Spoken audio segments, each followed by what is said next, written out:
Study of government school channel में मैं अर्चना तहसील से आपका स्वागत करती हूँ।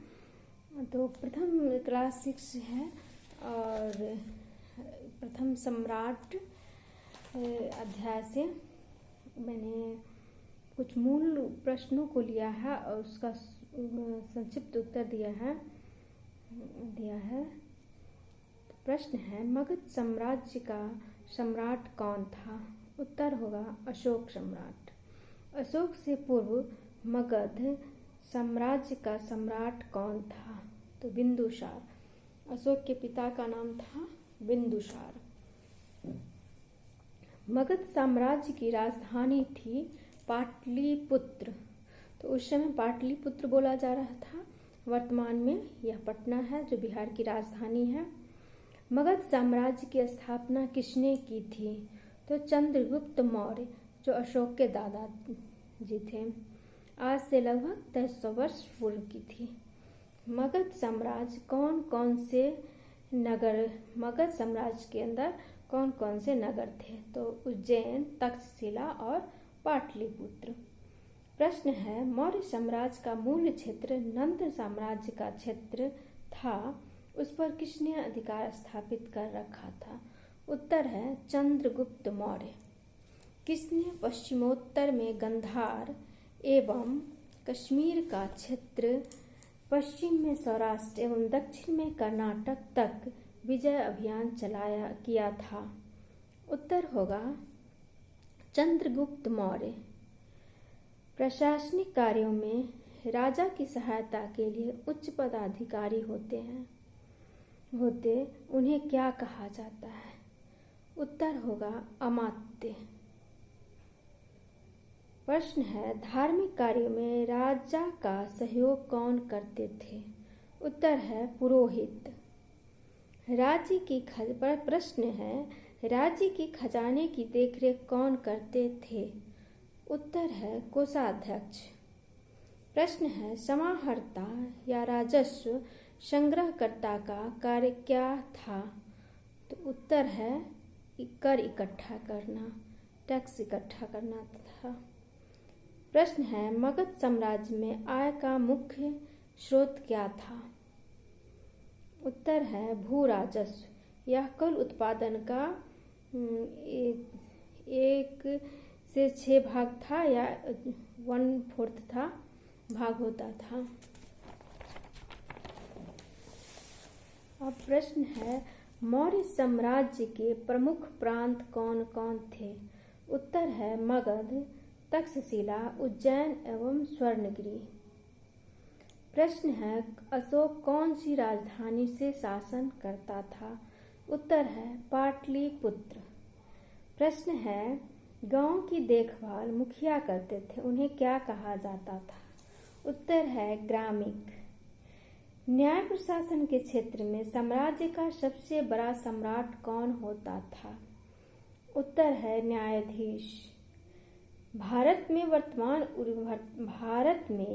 वर्तमान उड़ीसा राज्य है, वहाँ सम्राट अशोक के कौन से नाम का राज्य था? उत्तर है कलिंग। प्रश्न, चंदनपीर नामक पहाड़ी पर अशोक के शिलालेख आज भी दर्शनीय है। किसके शिलालेख दर्शनीय है? तो अशोक के शिलालेख दर्शनीय है। कौन से पहाड़ी पर? तो चंदनपीर नामक पहाड़ी पर।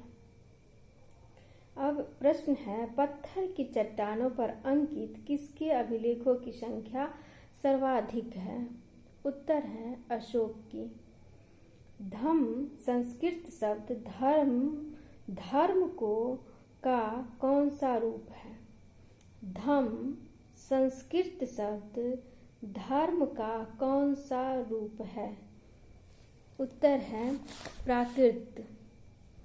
इस टाइप के क्वेश्चन टीचर्स एग्जाम में बहुत बार आ जाते हैं।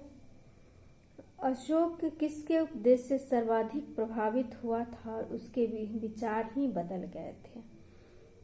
अशोक महात्मा बुद्ध के उपदेशों से प्रभावित था और कलिंग युद्ध ने उसके व्यवहार को पूर्णतः परिवर्तन ही कर दिया। कौन से अभिलेख से अशोक का बौद्ध धर्मावलंबी होना और धम्म तथा संघ में विश्वास करने के संबंध में जानकारी प्राप्त होती है? उत्तर है भाब्रू अभिलेख। बराबर पहाड़ी की तीनों गुफाओं की दीवारों पर अशोक के लेख उत्कीर्ण मिले हैं। ये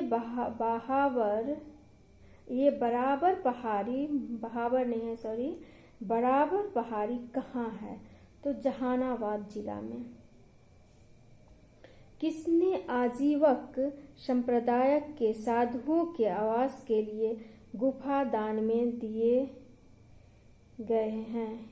किसने आजीवक संप्रदाय के साधुओं के आवास के लिए गुफा दान में दिए? उत्तर है सम्राट अशोक ने। अधिकांश राजा के आदेश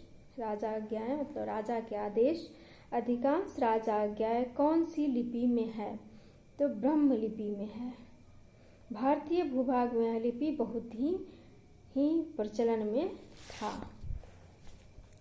सर्वप्रथम ब्रह्म लिपि को किसने पढ़ा था? तो अंग्रेज विद्वान जेम्स प्रिंसेप ने पढ़ा था। ये क्वेश्चन टीचर एग्जाम में आया हुआ है। जेम्स प्रिंसेप ने किस वर्ष सर्वप्रथम ब्रह्मलिपि को पढ़ा था? ये भी आया था। तो सन 1837 ईस्वी में। बिहार राज्य के रामपुरवा में मिले अशोक स्तंभ का हिस्सा को कहाँ रखा गया है इसे? तो राष्ट्रपति भवन में। अशोक ने अपने पुत्र महेंद्र एवं पुत्री संघमित्रा के नेतृत्व में अधिकारियों के एक दल को कहाँ भेजा था? उत्तर है श्रीलंका में। अशोक की राजाज्ञाएं चट्टानों के अतिरिक्त कौन से पत्थर के ऊंचे स्तंभों में खोदी गई है? तो बलुआ पत्थर में। बलुआ पत्थर के ऊंचे स्तंभों के शीर्ष पर कौन कौन से जानवर की प्रतिमा लगाई गई थी? तो उत्तर है हाथी, सार, सिंह। सारनाथ के स्तंभ के शीर्ष पर 4 सिंह बनाए गए थे। इसे राष्ट्रीय चिन्ह के रूप में कब स्वीकार किया गया? 26 जनवरी 1950 को स्वीकार किया गया। भारत के राष्ट्रीय चिन्ह के नीचे की ओर लिखी सत्यमेव जयते कौन से लिपि में अंकित है? जिसका अर्थ सत्य की ही विजय होती है। वह कौन सी लिपि में लिखी गई है? तो देवनागरी लिपि में लिखी गई है।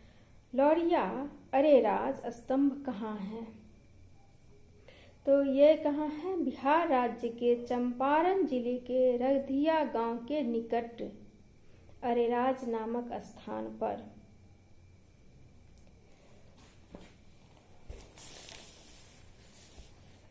मगध साम्राज्य के स्थापना का श्रेय किसे दिया जाता है?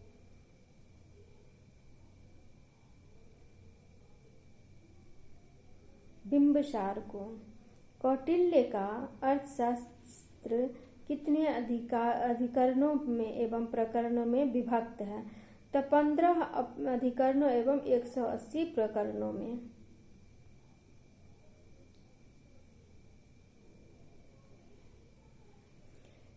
किसके अनुसार चंद्रगुप्त मौर्य शूद्र एवं नीच कुल में उत्पन्न हुआ था? उत्तर है विष्णु पुराण।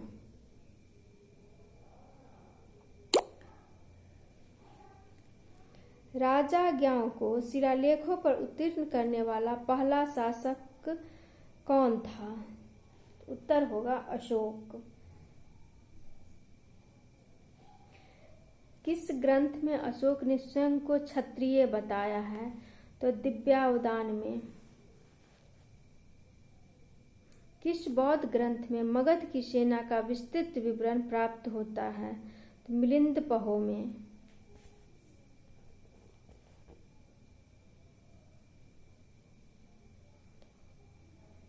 किस विदेशी यात्री ने मौर्यकालीन शासन की जानकारी पर आधारित पुस्तक इंडिका लिखी थी?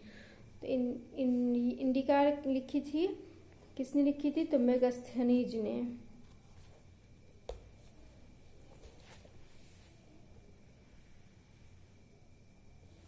भारत के मुक्तिदाता की संज्ञा मौर्य काल के किस शासक को दी गई है? तो उत्तर है चंद्रगुप्त मौर्य को। विष्णु पुराण के अनुसार चंद्रगुप्त मौर्य की माता का नाम था मुरा। प्रश्न है, चंद्रगुप्त मौर्य के शूद्र होने के तर्क का खंडन किसने किया था? उत्तर है राधा मुकुंद मुखर्जी। किस विद्वान के अनुसार अर्थशास्त्र प्राक मौर्य ग्रंथ है? UN घोषाल के अनुसार। अशोक की जीवनी पर प्रकाश डालने वाला ग्रंथ कौन सा था? तो दिव्यावदान। चंद्रगुप्त मौर्य ने नंद वंश के किस शासक को मारकर मौर्य वंश की नींव रखी थी? तो घनानंद को मारकर। चंद्रगुप्त मौर्य द्वारा मनोनीत सौराष्ट्र का शासक कौन था? पुष्यगुप्त। चंद्रगुप्त मौर्य और किस प्रतिद्वंदी के मध्य संधि होकर वैवाहिक संबंध स्थापित हो गए थे? तो सेल्यूकस के मध्य। चंद्रगुप्त मौर्य किस धर्म का समर्थक था? तो वो जैन धर्म का समर्थक था। चंद्रगुप्त को कैवल्य की प्राप्ति कहाँ हुई थी? श्रवणबेलगोला में। किस शासक का उपनाम अमित्रघात था? तो उसका नाम था बिंदुसार। अशोक महान की माता का नाम क्या था? तो सुभद्रांगनी। राजतरंगिणी में श्रीनगर का पहला सम्राट किसे बताया गया है? राजतरंगिणी में श्रीनगर का पहला सम्राट किसे बताया गया है? तो उत्तर है अशोक को। किस अभिलेखों में अशोक ने धम्म की परिभाषा व्यक्त की थी? तो दूसरे एवं सातवें में। देवानांग प्रिय की उपाधि किस शासक ने धारण की थी? तो अशोक ने। अशोक के शासन काल में न्याय के अधिकारी होते थे राजुक।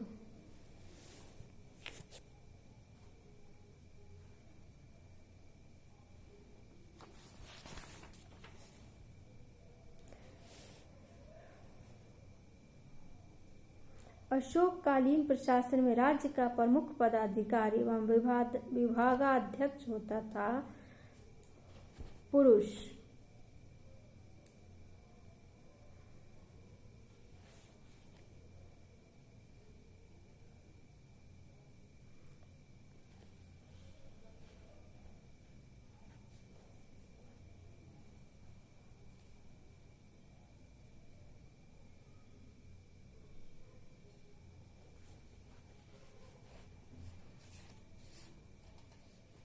जैन ग्रंथों और बौद्ध ग्रंथों के अनुसार अशोक के बाद का शासक कौन बना? तो उत्तर होगा संप्रति। तो इनसे जुड़े बहुत सारे प्रश्नों को मैंने रखा। आशा करती हूँ कि आपको अच्छा लगेगा। ठीक है।